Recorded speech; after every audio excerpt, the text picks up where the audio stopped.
Inform human, आप तक सच पहुंचे, यही हमारी कोशिश है। इन्फॉर्म ह्यूमन में आप सभी दर्शकों का बहुत स्वागत है और हम हर सप्ताह योग पर चर्चा कर रहे हैं। हमारे एपिसोड को हमने नाम दिया है करें योग रहें निरोग, जिसमें योगाचार्य योग गुरु मोनू तिवारी जी हमें जो योग के चरणबद्ध विशेष जो उनके थ्योरिकल पार्ट्स हैं उस पर हमें जानकारी दे रहे हैं। इस शनिवार भी उनका एपिसोड था, लेकिन वो हरिद्वार विशेष प्रशिक्षण के लिए गए हुए हैं। उनके स्थान पर आज चंद्रशेखर तिवारी जी हैं। सर, आपका बहुत स्वागत है। धन्यवाद, बहुत बहुत धन्यवाद। पिछले सप्ताह हमने षटकर्म पर मैडम ने हमें बताया था और उसमें बहुत सारे विषयों पर तो जानकारी दी थी, कुछ विषय रह गए थे जी। तो आपसे हम षटकर्म पे ही चर्चा करेंगे। कौन सा विषय छूट गया था? देखिए, षटकर्मों का पिछले एपिसोड में जो मैडम ने जानकारी दी थी उसमें मेन एम्फेसाइज एक चीज पे रह गया था कि षटकर्म करना किसको चाहिए। सबसे पहले तो अपने को ये समझना है कि क्या षटकर्म हर व्यक्ति को करना चाहिए। हाँ।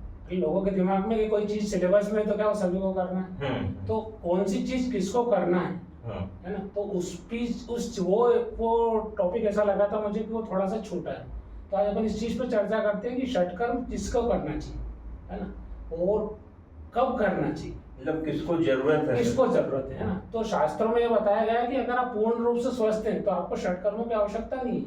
अच्छा। हाँ, पर अगर आपको कोई प्रॉब्लम है, मतलब आप पूर्ण रूप से स्वस्थ हैं तो सीधे योग में पहुंच सकते हैं, है ना। अब लेकिन वो उसकी स्वस्थ की परिभाषा क्या है, है ना। तो अगर शास्त्रों के अनुसार देखा जाए तो सुश्रुत संहिता में स्वास्थ्य की जो परिभाषा दी है, उन्होंने बोला है कि सम दोष समग्निश्च सम धातु मल क्रिया प्रसन्नात् में इंद्रिय मन स्वस्थ इत्यभिधीयते।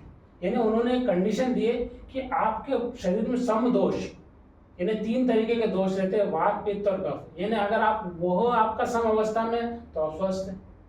सम अग्निश्च मतलब आपके शरीर के अंदर अग्नि रहती है, जैसे जठर अग्नि हमने सुना है, लेकिन 7 जो धातुएं उनकी भी अग्नियां रहती है, 5 जो भूत है उनकी भी अग्नियां रहती है। तो इतनी सारी अग्नियां हैं, अगर वो सम अवस्था में तो आप स्वस्थ हैं। कि सम दोष समग्निश्च सम धातु मल क्रिया प्रसन्नात् में इंद्रिय मन स्वस्थ इत्यभिधीयते, यानी ये परिभाषा दी है। तो सम दोष का मतलब क्या है? शरीर में 3 प्रकार के दोष रहते हैं, वात पित्त और कफ। अगर ये तीनों सम अवस्था में है तो व्यक्ति को स्वस्थ करार दिया जाएगा।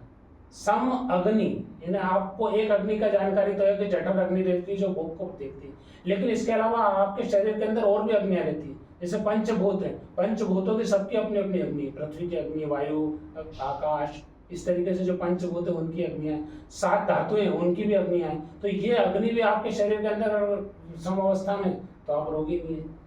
सम धातु जो 7 धातु है, जैसे रक्त, रस, मांस, मेद, अस्थि, मज्जा और शुक्र, ये भी अगर आपके शरीर के अंदर व्यवस्थित हैं तो आप रोगी नहीं है।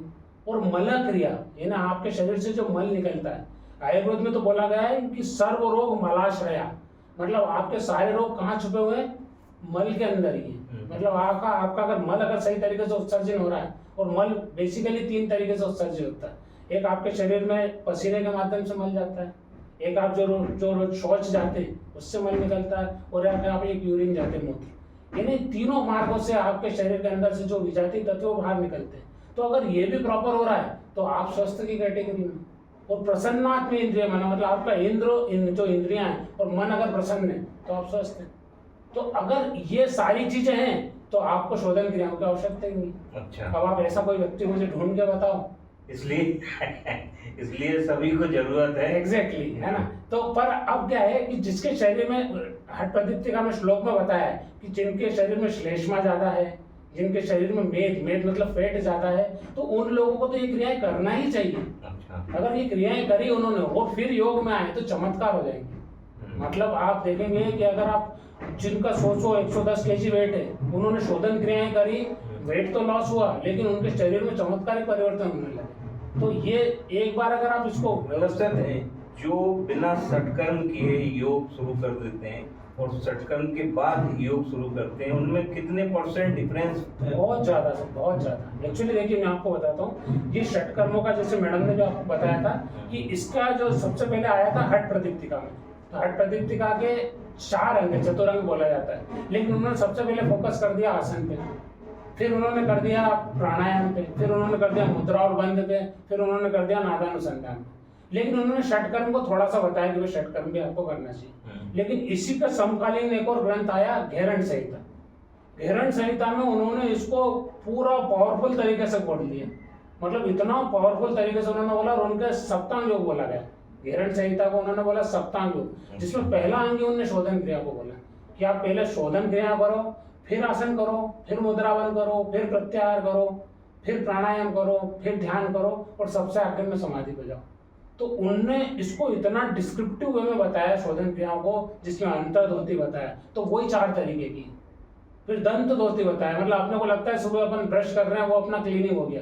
उन्होंने इसको इतना फोकस कराया कि आपको जिह्वा भी साफ करना चाहिए, आपको अपने कान को भी करना चाहिए, आपको आपके कपाल को भी करना चाहिए, मतलब दंत को भी करना चाहिए, मतलब इन सब की भी धोती बताई गई। अंतर्धोती में भी आपको बताया, मतलब धोती मतलब क्या होता है, जैसे मैडम ने बताया, तो धोना। अब धोना किस तरीके से, आप हवा से भी धो सकते हैं, वायु से, आप कपड़े से भी धो सकते हैं, आप जल से भी धो सकते हैं, तो इसके लिए अलग अलग धोती बताई उन्होंने। और ये रोज की क्रियाएं हैं? ये जनरली देखिए, ये इसका भी सिंपल सा प्रिंसिपल है, ऐसा कोई हार्ड नहीं। आपको ऐसा लग रहा है, जैसे मुझे कभी कभी ऐसा लगता है कि खूब एसिडिटी या एसिड बिहेवियर है, तो उस दिन मैं कुंजल क्रिया कर लेता हूँ। कुंजल क्रिया बहुत सिंपल है, पानी पिया, जब तक आपको इच्छा लगे तो फटाफट नमक का पानी बनाया, नमक का पानी पिया, हाथ उंगलियां डाली, पानी निकाला, टोटल साफ, मतलब बिना किसी टेबलेट के।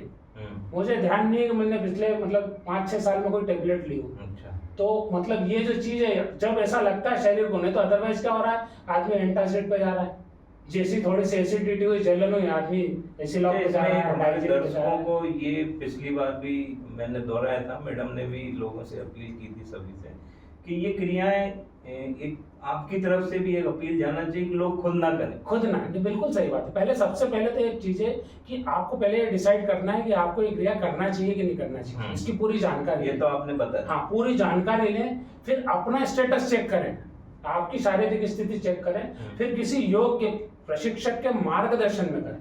प्रशिक्षक, हाँ, वो आपको सिखाएगा, पहले वो खुद करके बताएगा। सबसे इम्पोर्टेंट चीज क्या है, जैसे सूत्र नीति, तो सूत्र नीति आप किसी एक्सपर्ट से करोगे जो फटाफट डाल के आपको निकाल के बताए, फिर आपको उसका तरीका बताए। वो तरीका अगर आपने सही तरीके से सीखा, वो फिर वो आपको गाइडेंस करे, क्योंकि इनिशियल ये सारी क्रियाएं मैडम भी करवा देते हैं, आप भी करवा देते हैं।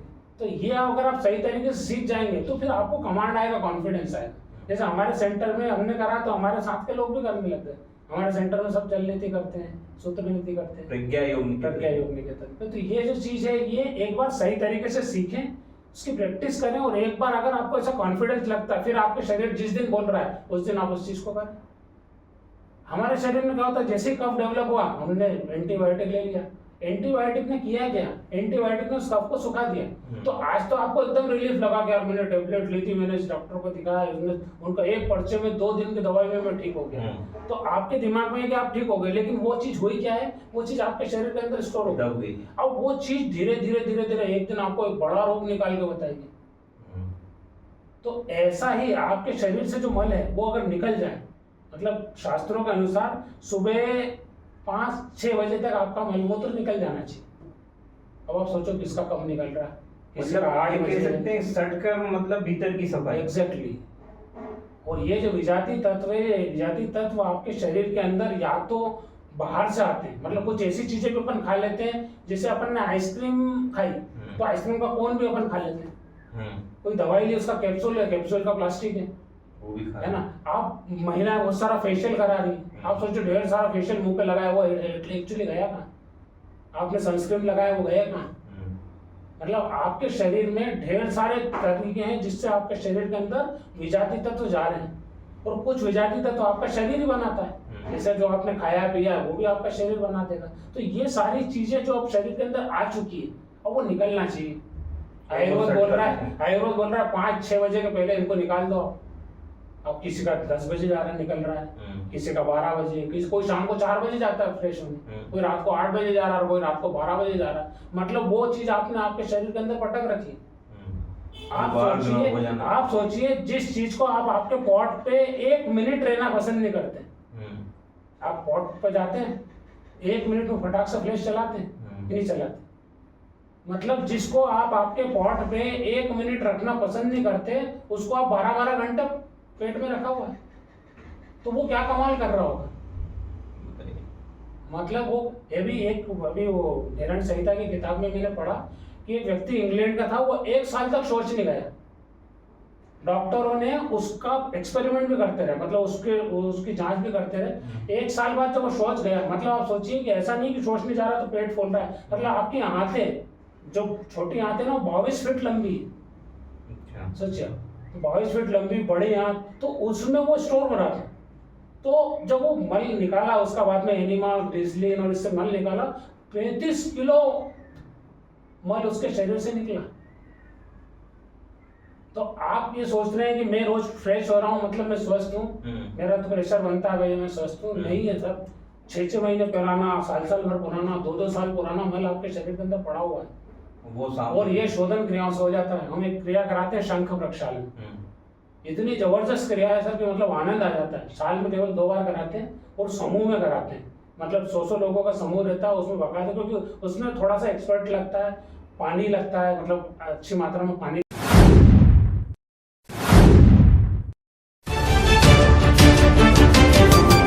इन्फॉर्म ह्यूमन, आप तक सच पहुंचे, यही हमारी कोशिश है।